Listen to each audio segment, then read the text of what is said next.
Hey there guys, it's Joey. So I thought I would just snapshot a video of what I'm actually in the process of doing today, just because I thought it might be interesting, maybe. So I'm really tempted to call it Wildcrafting Adventure Time with me, but basically this is part of the wildcrafting process for herbs or flowers that I undergo when I am harvesting and sort of collecting herbs or flowers or trees and things. And this stage is after I've dried them, which I now use the dehydrator for, which was recommended to me as a much better way of drying things out, and it's really great and not too expensive either. Mine was a present, so best of both worlds. And then I got hold of this awesome little wooden tray. This is actually from the TK Maxx's home store, Home Sense, and it was in the sale a while back and it was only like a couple of pounds, and I just knew when I saw it, I was like, oh, that's perfect for when I wildcraft small amounts of herbs or flowers, and I can pop it in there and put the crystals in. And this is part of the process where I add crystals to the herbs to sort of combine their energies in an energy weaving, if you like, to pick crystals that I feel resonate with the energies of the particular herb or flower or plant. And in the wildcrafting haul video we were talking about connecting to the energy of the plants and leaving crystals and things for them. I've been doing that today as well. I've got some violets today. I was really happy to see the garden was taken over by them, so I thought I would grab some. Now, the ethics that I have when I wildcraft go like this. So if they're outside in my garden, I say my garden, I'm not allowed to plant anything, then I can develop relationships with the energies of the particular plants, like we talked about in the wildcrafting video. And that's where I try and do most of my wildcrafting from. I will sometimes take things from the village green, particularly as I go down there on walks regularly, nearly every day if I can, and I sort of talk to the trees and down there and spend time. And I've in the past gone around the village green and I'll have, like, in my bag I'll have a bag and then a plastic bag, and like if there's like terrible amounts of litter around, I have been one of those people that will go around the village green and just pick it all up and put it in the bin at the end of the green, because some people are so lazy that they can't walk to the other end of the green where there's a bin. It's just shocking.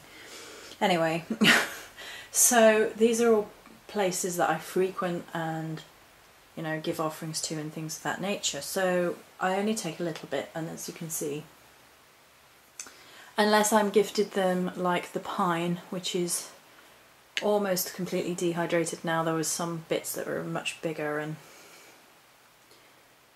they're still growing. But here I've got juniper leaf from the tree in the garden. This is yew, and then yew berry. The yew berries are poisonous, so I keep them all separate and I'm very careful with those.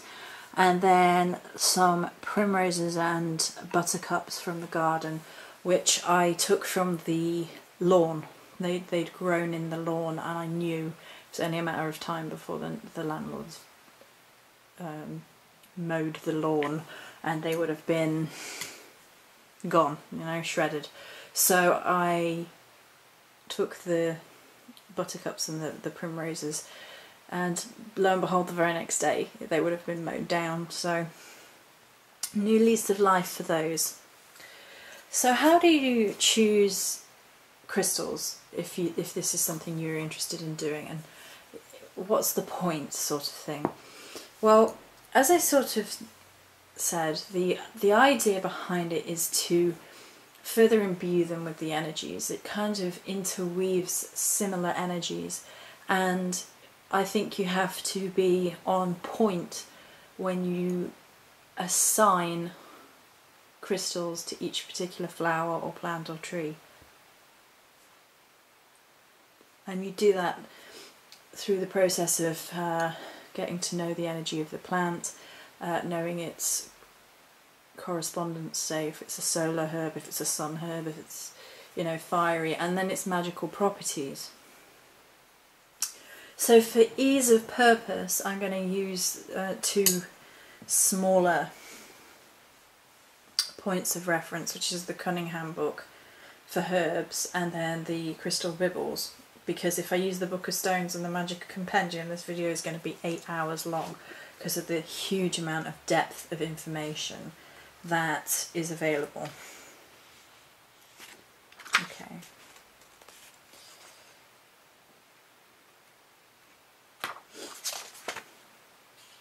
So, in the first little dish, I guess, here, this is juniper from the tree outside, and juniper is a sun fire plant. Protection, anti-theft, love, exorcism, health. Used throughout Europe as a protective herb, it also guards against theft. Probably one of the earliest incenses used by Mediterranean witches. Juniper hung at the door protects against evil forces and persons, and is burned in exorcism rites. Is added to love mixtures, and the berries are carried to increase male potency.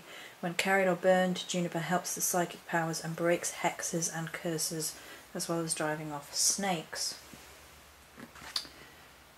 Okay, so fire agate obviously has, you know, your fire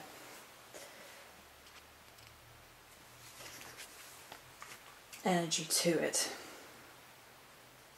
It helps build a protective shield around the body. It returns harm to source, so that the source understands the harm it is doing. Linked to the fire element, aids sexual endeavours, fires up the base chakra, stimulates vitality on all levels, dispels fear and instills a deep security. So hopefully you can see in that example the correspondence between the energies of juniper and fire agate. And I was actually talking the other day about yesterday in fact, about wanting to incorporate fire agate a little bit more, and I think this is how. Oh, excuse me. Now, the next one is yew and azurite, my coveted azurite, which I love.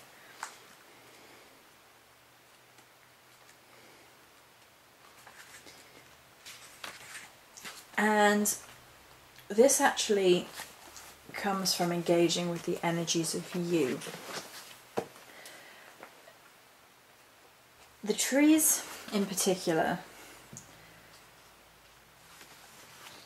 speak quite readily and quite firmly about the kind of energy they are and the kind of feelings you get from them, and yew is one of my favourites. I'm a big weirdo that I love all like the death energy stuff, and yew is no exception. Feminine satin water, powers of raising the dead. It is used little in magic due to its high toxicity. Well, it's just really the berries that are highly poisonous, I know. But there you go. That's not really I'm not really impressed with that, Cunningham. Let's have a look at the compendium. I said I wasn't going to do it, but I am. It doesn't cover its meanings at all.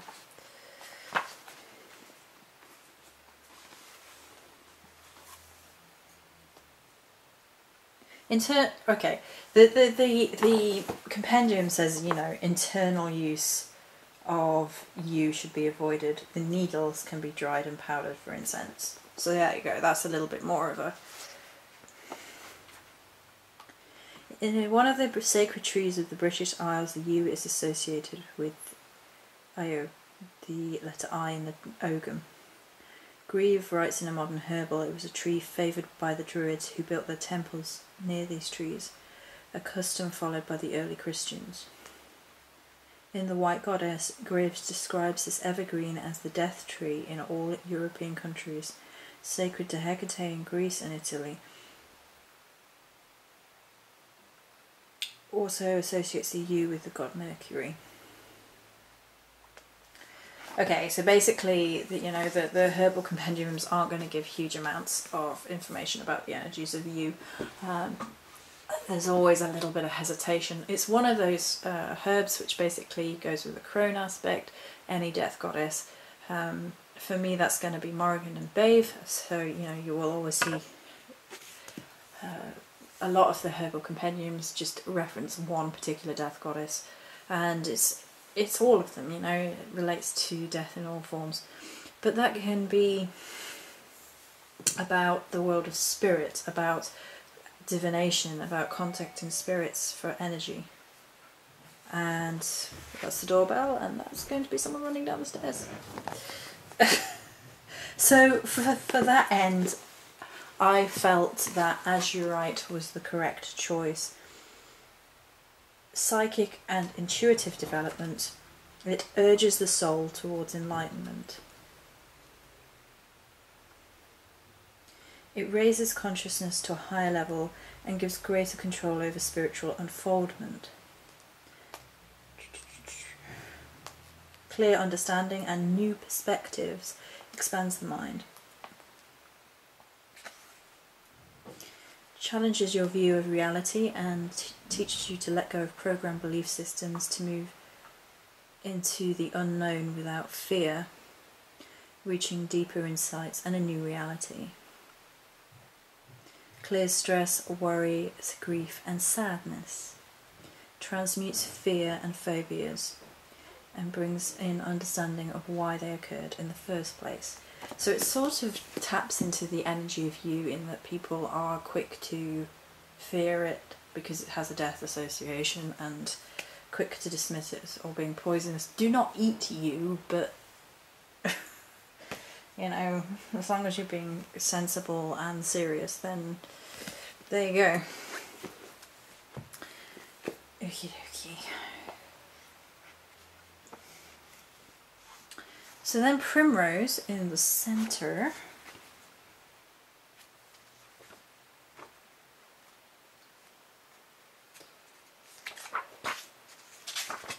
And we'll go back to the Cunningham book. Feminine Venus, Earth, Freya, Protection, Love. And I chose watermelon, tourmaline, which is a combination of pink and green tourmaline.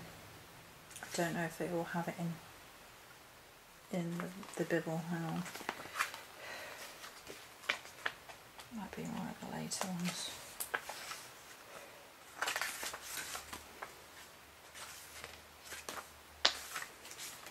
Black, blue,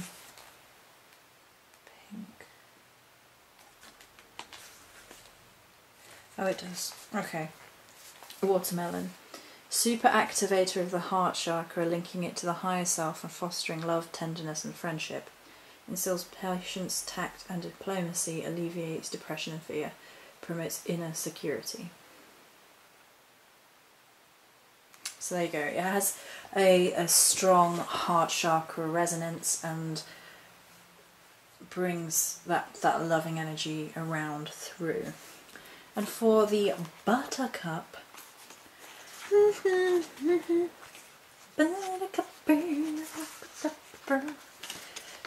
me being weird. Okay, right.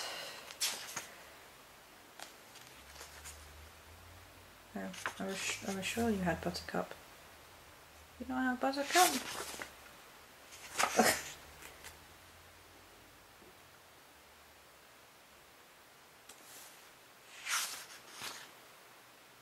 Okay, so Cunningham doesn't have buttercup. Let's have a look in the compendium.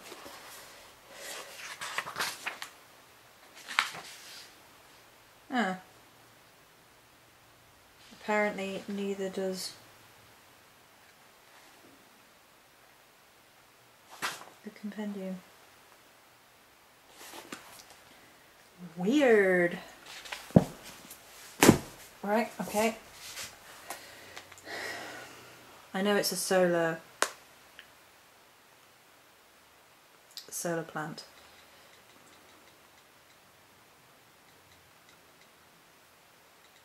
So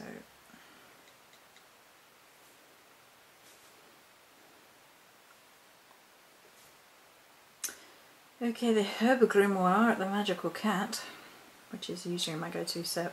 Oh no, it's not my usual go-to source. I thought this was usually go-to, it's not. Okay. Butter.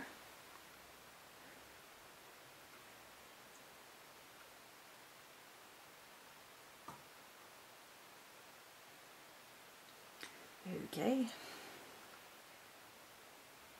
Happiness, love, prosperity and healing. And I decided to go with amber for its likewise solar connection.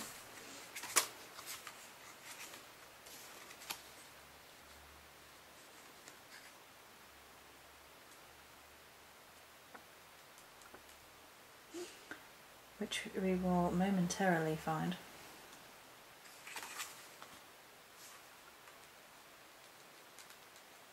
Powerful healer and cleanser. Absorbs negative energy and transmutes them into positive forces that stimulate the body to heal itself. A powerful protector, it links the everyday to the higher self. Brings stability to life but motivates. Helps you find the drive to achieve your goals. Its warm, bright energies translate into a sunny, spontaneous disposition that nevertheless respects tradition. And for me, that sort of combined beautifully with the energy of buttercup. So those are the crystals that I chose for each particular herb, and they're sort of sitting here. And I tend to,